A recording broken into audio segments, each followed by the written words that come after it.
ગોધરા હત્યાકાંડમાં શહીદ થયેલ 59 કાર સેવકોને અશ્રુભીની શ્રદ્ધાંજલિ।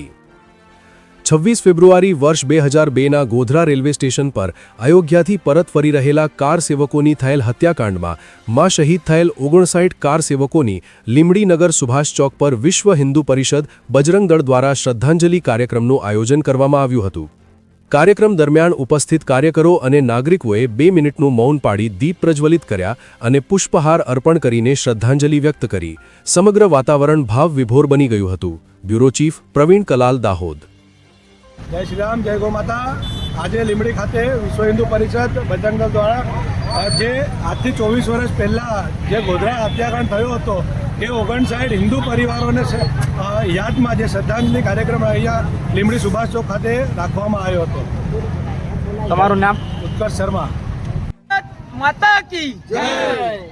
27 ફેબ્રુઆરી 2002ના રોજ અયોધ્યાથી કાર સેવકપુરમમાંથી પરત ફરી રહેલા 59 હિન્દુ કાર સેવકોને જ્યાં તે ગોધરા રેલવે સ્ટેશન ઉપર ઇસ્લામિક કટ્ટરપંથીઓ દ્વારા જીવતા સળગાવી દેવામાં આવ્યા હતા, જેનામાં સપરિવાર 59 હિન્દુ કાર સેવકો શહીદ થયા હતા।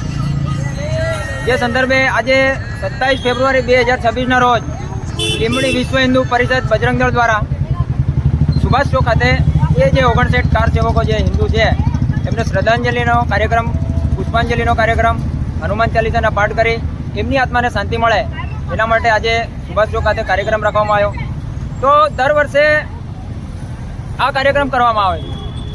એનો મુખ્ય ઉદ્દેશ્ય કે 2002 પછીની આપણી જે હિન્દુ જનરેશન છે તો એમને પણ ખબર પડવી જોઈએ કે મુસલમાનો દ્વારા ગોધરા ખાતે 2002માં 27 ફેબ્રુઆરીના રોજ આપણા 59 હિન્દુ કાર સેવકોને મુસલમાનોએ જીવતા સળગાવી દીધા હતા।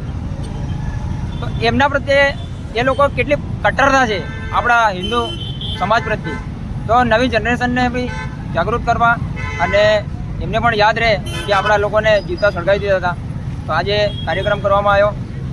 ભારત માતા કી જય, જય શ્રી રામ।